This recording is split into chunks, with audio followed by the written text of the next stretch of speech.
Imagine writing a movie script, hitting enter on your laptop, and just watching a machine instantly spit out your budget. Right, and your storyboards. Exactly. Storyboards, a budget, and even a theme song. I mean, it sounds like sci-fi, right? Completely. It sounds made up. Well, for the 800 plus indie filmmakers on a platform called VersusMedia, that's just Tuesday. Welcome to the deep dive. Glad to be here. Our mission for you today is to explore the really fascinating and rapidly evolving world of independent media, and we're going to do it by looking closely at the single, highly revealing platform.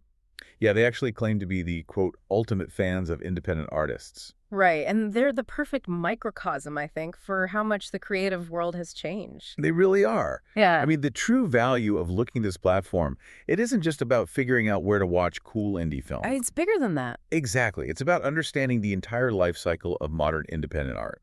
We're looking at a complete pipeline now. From the script to the screen, basically. Yeah, from the very moment a script is conceived and written to the exact moment it's broadcast globally. It fundamentally changes how we think about creation, distribution, and even, the very definition of independent art itself. Okay, let's unpack this, because the timeline here is what really caught my eye in our source material. VersusMedia started all the way back in 2001. Yeah, which is practically ancient history in internet years. I mean, put yourself in that headspace. That's the era of dial-up internet. The screeching modem sounds. Right. That's before streaming video was even a viable concept for the average person. Back then, if you were a grassroots filmmaker looking for, like, a composer to score your short film. Or a musician looking for someone to shoot a music video. Yeah, you were literally pinning a paper flyer to a corkboard in a local coffee shop. It was entirely tactile. You were relying almost exclusively on geographical luck. Just hoping someone sees it. Exactly. The right student filmmaker had to walk into the right coffee shop on the right day and happen to look at your band's flyer. Which is wild to think about now. It is. And VersusMedia's original goal was simply to be a digital version of that corkboard, a matchmaking service to help grassroots filmmakers and musicians find each other. To elaborate. Right, which at the time was a massive logistical hurdle to solve. Right.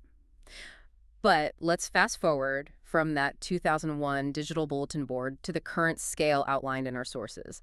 VersusMedia isn't just matching people up in the background anymore. No, they've evolved way past that. They've built this massive delivery system. It houses over 800 independent films and music videos from around the world. It's a huge catalog. And the primary way they're delivering this art is through 247 live FAST channels. Which is huge for indie creators. For sure. And just a quick note, FAST stands for Free Ad-Supported Streaming TV. So one channel is dedicated entirely to film and music, and the second is purely for music videos. Plus, they've got on-demand content to back it all up. Right. If we connect this to the bigger picture, that infrastructure shift is where the whole game changes. Historically, the biggest barrier for an independent artist wasn't making the art. It was getting anyone to actually watch it. Yes. You were entirely reliant on traditional gatekeepers, studio executives, festival programmers, or, incredibly niche DVD distributors. But, I mean, I have to be honest and push back a little here. Sure. Look, I hear FAST channel, and I immediately just think of background noise at a dentist's office. Or, like, a TV left on in an empty hotel lobby. That's the stereotype, yeah. Right, so how does sticking an indie acoustic set or a low-budget short film on a 247 automated stream actually help these creators build a real career? That's a great point, and it's where the technology really separates itself from traditional broadcasting. A modern fast channel isn't just a blind broadcast anymore. Okay. It combines the massive, passive reach of traditional television with the hyper-niche targeting capabilities of modern internet platforms. So it's actually looking for an audience. Exactly. VersusMedia has an entire wing dedicated to what they call artist services. Right. They aren't just blindly hosting the video on a server. Right. They're actively utilizing metadata, viewing habits, and algorithmic profiling to find the exact right viewers for that specific piece of art. Okay, so the fast channels are basically the delivery pipes. They're using data to aim the content at the right people. But pipes are useless without water. Very true. What exactly is flowing through this 800 title network?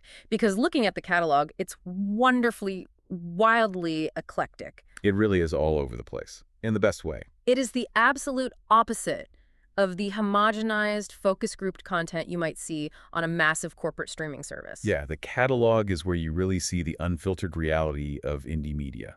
Mainstream media is inherently designed to appeal to the widest possible demographic. Right, the four-quadrant movie. Exactly. It aims for the middle. Uh, Independent media does not care about the middle. Oh, that's an understatement. Let's look at a few examples just to show how far from the middle we are. Perhaps the most internet-era title in the entire catalog is a feature film called 3 AM SMR. Such a wild concept for a movie. Right. Now, for anyone not familiar, ASMR stands for Autonomous Sensory Meridian Response. It's those specific audio triggers like close-up whispering, tapping on glass, or crinkling paper. Things that give some people a physical, relaxing, tingling sensation at the back of their neck. Exactly. And this creator made an entire feature film seemingly built around that concept. I mean, imagine sitting through 90 minutes of that It is incredibly hyper-specific, but that's exactly why it works in this ecosystem. because they find the people who actually want it. Exactly. The value of this catalog isn't in trying to make an ASMR feature film appeal to a general audience, because a general audience might find it incredibly weird, Oh, they definitely would. right? So the value is in using those artists' services to match that hyper-specific piece of art with a highly dedicated viewer who craves exactly that sensory experience. It's less about a massive spotlight and more about thousands of very precise laser beams connecting the artist to their specific fan. That's a perfect way to put it. And you see this across their different formats too. Like in the music video space, you've got creators like Fred Coints. Oh, yeah. He has multiple works streaming Elf Fam, Year of the Fox, Surrender. It shows the platform is supporting ongoing careers, not just trying to host one-off viral hits. Yes, they're fostering a sustainable home for entire portfolios. Yeah. You've got Brittany Elise with We Good, all right, Sophie Bolin with Hot Mess, and Dusty Black bringing in seasonal content with Jingle Bell on the Rocks. It's a huge variety. And then you move into the episodic and documentary content, which captures real-world situations with that same hyper-specificity. Right, like that documentary episode. Exactly. There's an episode from a series called Right Here, Right Now, titled Episode 31, Brexit. And, regardless of where anyone falls on that, politically, we aren't taking a side here. No, not at all. Just observing the subject matter. Right. But you have to admit, it shows these indie creators are reacting to raw, real-world events in real time. They aren't just making escapist fiction. Exactly. It's capturing the cultural zeitgeist as it happens. And sometimes it's the very bizarre real-time zeitgeist, like an episode titled Quarantine, Season 1, Episode 3, Gas Leak. Which is just a great title. It really is. From there, you pivot to highly focused documentaries like Crowd Control, To Lose Control, Richie Houghton, or Airbrushed Beyond Recognition. The documentaries are super niche. Yeah. And finally, there is a massive lean into genre with their short films, a lot of horror. A lot of horror. Indie filmmakers love horror. They really do. Titles like The Midnight Owls, Dark Roads, Dark Things, and multiple episodes of a series literally called My Horror Story. Straight to the point. Exactly. And they lean into a specific flavor of niche cinema with feature films like Sensei Tumbleweed, The Wasters, and Trash Arts Killers. And we should know there's also a Trash Arts Killers Volume 3. Yes, which is incredibly telling, I think. Oh, for sure. The fact that a project called Trash Arts Killers has a Volume 3 proves that there is a dedicated returning audience for that specific flavor of cinema. And the platform has successfully connected the creator to them. Exactly. It really is beautifully chaotic. Okay, so we've established this massive, eclectic catalog of indie films and music videos. Right. We understand how these fast channels are using internet-era targeting to find hyper-specific audiences for an ASMR movie or a quirky horror short. But there's a massive elephant in the room here. Causality, specifically financial survival.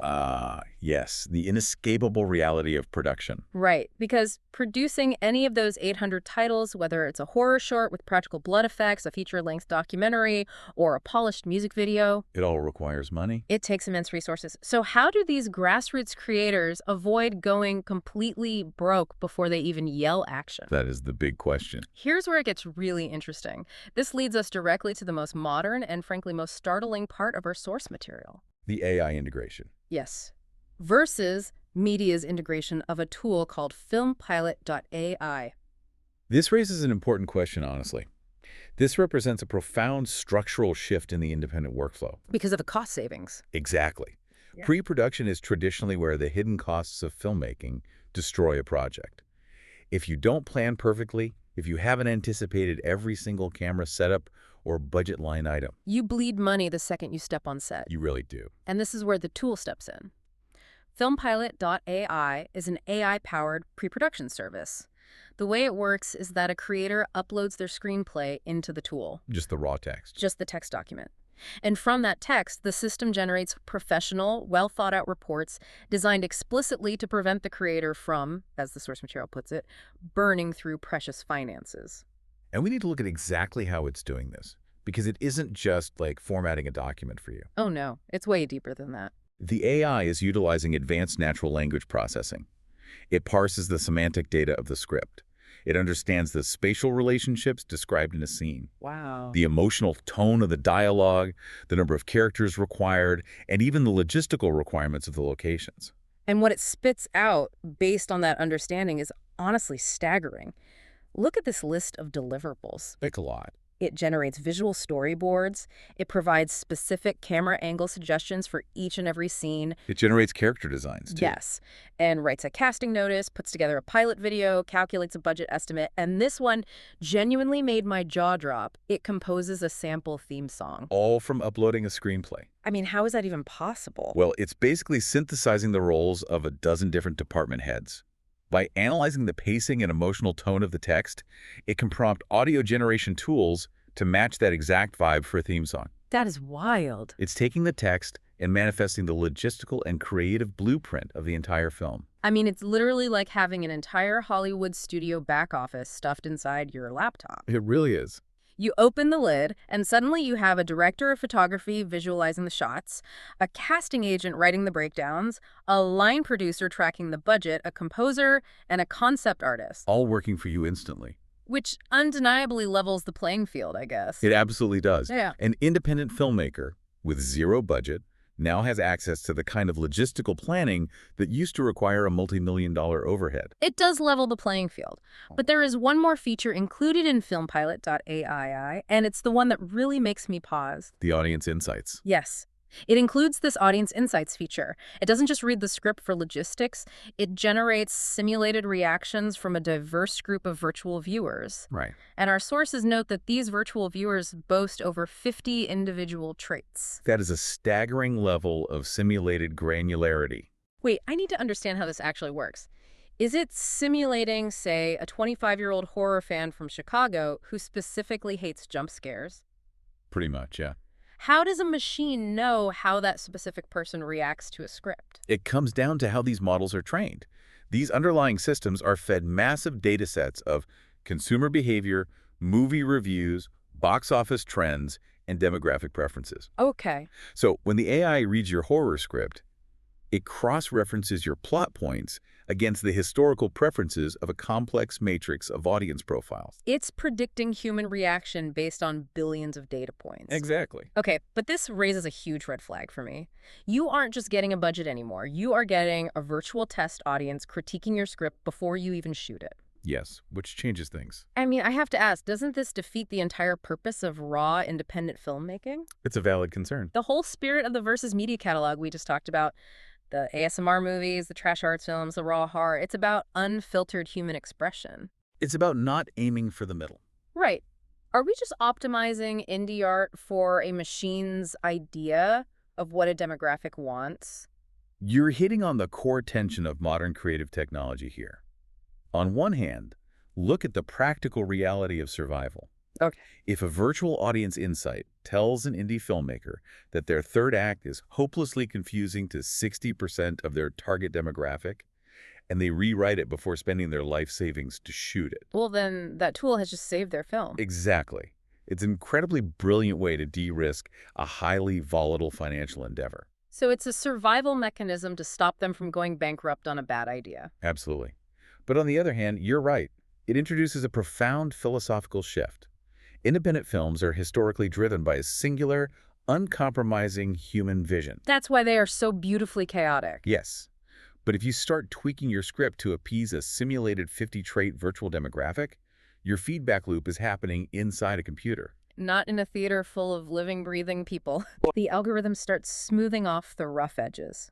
And the rough edges are usually the best part of an indie film. Exactly. It forces us to ask, How much of the final product is the raw, original vision of the creator, and how much has been subtly guided and shaped by a pre-production AI predicting what people want to see? It is the ultimate collision between grassroots artistry and high-tech optimization. It really is. So, what does this all mean for you, the listener? Let's take a step back and recap this incredibly fast-moving evolution we've explored today. Good idea. We started by looking at a platform that, back in the dial-up days of 2001, simply wanted to be a digital corkboard to help local musicians and filmmakers find each other. A humble, localized, incredibly tactile beginning. And today, that same core mission of supporting independent artists has evolved into a massive infrastructure. They are broadcasting over 800 eclectic niche titles on 247 fast channels. Using advanced targeting. Right, using that targeting to provide a global, always-on audience for everything from seasonal music videos to hyper-specific documentaries. And to ensure those artists can actually afford to make that art in the first place, the ecosystem now provides generative AI tools. Tools that simulate human audiences, generate storyboards, and even compose theme songs from a text file. The barrier to entry has simultaneously vanished and become infinitely more complex. Exactly. Whether you are a creator prepping for your next big project and looking for ways to stretch your budget, or you're just a curious fan of indie media who loves discovering a weird, perfectly tailored film. The landscape has completely shifted. It has. The barrier to creating and distributing art has never been lower, but the tools we use to make it are fundamentally changing the DNA of the art itself. The coffee shop corkboard has become a global broadcast network run by predictive algorithms. Which leaves us with a final, lingering thought to consider as you go about your day. Yeah, what are you thinking? We look at the sheer scope of these AI deliverables. The storyboards visualizing the scenes, the camera angle suggestions dictating the visual language, the character designs, the theme song setting the tone. And the virtual audience practically rewriting the third act. Exactly. If a system like FilmPilot.ai is making all of those creative decisions for you before you ever step onto a set, at what point does the AI stop being a helpful pre-production service and start becoming the actual co-director of the film?